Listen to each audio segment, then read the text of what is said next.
Bonjour et bienvenue dans ce podcast Le Mur des Réussites. Nous allons partir à la rencontre de personnes qui ont grandi au Havre, à la Marouge, au Bois de Bléville et au Mont-Gaillard. Ils vont partager avec nous leur parcours, les bons souvenirs, les doutes, les déclics et ce qui les anime aujourd'hui. Épisode 1.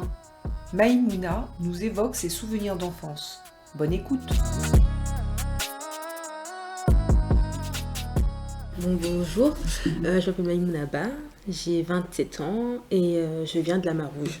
Donc voilà, mes parents sont originaires de Bretagne en fait, ils sont venus, mon père il est arrivé, il avait à peu près 40 ans, il est arrivé et puis il s'est installé ici, au début il était à Marseille et puis petit à petit il est monté et il est arrivé au Havre. Donc il a travaillé à Total, à Renault, pendant toute sa vie, jusqu'à presque 100 ans. Un truc comme ça, donc voilà. Et puis ma mère, la mère au foyer, donc elle a élevé 9 enfants toute seule, donc c'est courageux. Au début, mes parents étaient à Mare-au-Clair, et après, quand je suis née, en fait, ils sont déménagés du coup à la Marouge. Vous en avez quels souvenirs ? Des bons souvenirs, Ouais. Franchement, des bons souvenirs. C'était beaucoup d'entraide, de solidarité.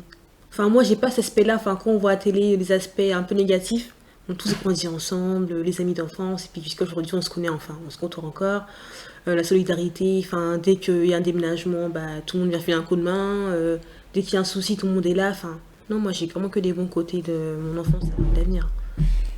En fait, quand t'es petit, on avait un terrain de foot, donc on allait souvent là-bas, donc soit on jouait au foot, soit on faisait autre chose. C'était vraiment notre QG en fait. C'était ça, et puis après il y avait le Quick aussi qui était pas loin. Et maintenant, vous habitez où ? Toujours à la Marouge, mais avenue du Bois au Coq. D'accord. Ouais. C'était important pour vous de rester sur le quartier ? Oui. Les repères. De toute façon, simplement parce que il y a le Champ Gaillard à côté, il y a le médecin, c'est pour tout ça en fait. Et puis même pour ma mère, c'est plus important, vu qu'elle n'est pas véhiculée, c'est à pied, donc c'est passé à côté déjà. Puis même pour l'entourage, je trouve que c'est important. Même, parce que moi, même à 27 ans, j'ai besoin de mes repères en fait. Vous parlez du Quick tout à l'heure. Oui. J'étais encore petite au moment où il y avait le Quick, mais je m'en souviens de voir le grand cul qui était là en haut, en rouge, donc du coup c'est des souvenirs. Et puis je sais que mes frères et sœurs, et puis l'entourage, de toute façon ils y allaient souvent. Donc, mais je me souviens juste vraiment du grand poteau, on voyait, et puis tout là où il y avait le cul du Quick. Avec mes cousines du coup de mon âge, et puis mes cousins, du coup on traînait en bas de l'immeuble. Et alors, On était au terrain de foot. On joue un peu tout, on joue à quoi sauter, on joue au foot, on joue au trap-trap, la balle au prisonnier, des jeux d'enfants quoi. Ouais, d'accord.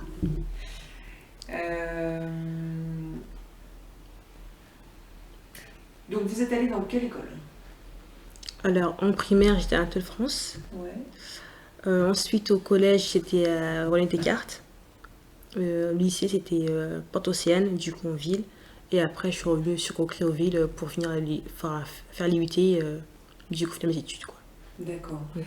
Donc si on prend la primaire, vous avez des souvenirs de primaire ? Oui, ouais. Des très très bons souvenirs à la primaire, c'était cool. Pourquoi ? En fait, on était toujours ensemble. Parce que déjà au quartier, déjà on était ensemble, et à l'école, on était encore ensemble. Donc du coup, on se voyait tout le temps, mais on se lassait pas. Et puis moi, je trouve qu'à l'époque, on s'amusait vraiment. Vous étiez bon élève ? Ouais, très bonne élève, ouais, première de la classe, ouais. J'aime bien l'école. Ouais, c'est ça, j'aimais bien apprendre. Donc, je sais pas, c'était quelque chose vraiment. J'aimais bien apprendre, même pour les vacances avec ma petite soeur, on aimait bien faire les quêtes vacances. Moi, j'aimais bien, quand j'étais en primaire, j'aimais bien la SVT. Tout ce qui est, quand on parle des planètes, la galaxie, tout ça. Et au collège, c'était la Seconde Guerre mondiale. J'étais fan de ça. J'étais fan de ça. Franchement, quand j'y repense, je me dis, mais comment j'ai fait ? Mais ouais, j'aimais bien. Pourquoi vous dites comment j'ai fait ? Parce que ça vous intéresse moins aujourd'hui ? Aujourd'hui, oui, je me rappelle. Je me rappelle encore, mais je me dis, parce que quand on me voit, en fait, on se dit pas que j'étais passionnée avec la Seconde Guerre mondiale, en fait. Alors que ça me passionnait trop, j'aimais trop à l'époque. Ça, et puis la mondialisation. C'est quoi ça ? Qu'est-ce que vous apprenez en mondialisation ? En fait, comment en fait les pays ils sont développés en fait pour en arriver là. Et quand on parle, et puis on voit, nous l'Europe c'est l'Union Européenne, les États-Unis, tout ça, et puis l'histoire des pays asiatiques, tout ça, moi j'aime bien. Le Moyen-Orient avant, on ne savait même pas que ça existait, puis du jour au lendemain, ils apparaissent comme ça, et donc. Il y a des enseignants qui vous ont marqué ? Ouais, si. Une prof de français au collège qui m'a marqué, et un prof d'histoire, ouais. Et alors pourquoi ils étaient marquants? Bah parce que, enfin, ils avaient, en fait, c'était pas, en fait, ils avaient ce rôle de prof, mais aussi ils savaient nous écouter, enfin, euh, ils savaient prendre conscience aussi que des fois, bah peut-être que, enfin, que des fois la vie elle est moins facile, donc ça peut aussi jouer sur, bah, du coup les notes, le fait qu'en cours on soit moins réactif que d'habitude, tout ça, donc ils ont su en fait en fait nous écouter, avoir ce rôle un peu de psychologue pour savoir pourquoi ça allait pas. Pourquoi il y a des moments où c'était moins bon que d'habitude, tout ça. Sans nous juger comme ça, sans savoir pourquoi en fait. Quand j'avais 13 ans, en fait, j'ai perdu une sœur. Donc du coup, le retour à l'école, ça a été un peu compliqué, tout ça, les notes qui chutaient, enfin. Et c'est pas eux tous qui ont compris pourquoi, bah, c'était pas facile dès le début, quoi. Il y a des moments où c'est dur. Voilà, il y a des moments où c'était un peu dur, surtout ce que je disais de ma sœur. Ça a été dur de rebondir, en fait, de reprendre la vie bah, comme avant, en fait. Ça a été compliqué.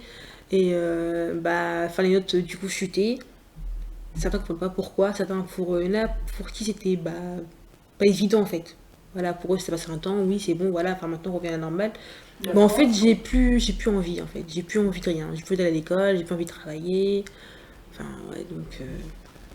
Même à la maison, c'était compliqué, enfin, de revenir voir qu'elle était pas là, ça faisait un vide en fait. Donc, ouais, c'était compliqué. Bah, en fait, c'est bah, le fait de parler avec des professeurs, avec mon frère aussi. En fait, ça m'a ouvert l'esprit. Je me suis dit, bah, enfin, la vie elle continue en fait. Donc, donc, faut rebondir. Je me suis dit que, enfin, si elle voyait comment j'étais aujourd'hui, bah, elle n'aimerait pas en fait. Donc, du coup, je me suis dit ressaisie. Du coup, j'ai commencé à étudier sérieusement. Et puis, bah, après, c'est allé quoi. J'ai pas retrouvé mon niveau d'avant, c'est sûr, mais c'était beaucoup mieux que ce que je faisais avant quoi. Ça a duré combien de temps ce passage À peu Ça près génial. un an et demi, je dirais. Ouais.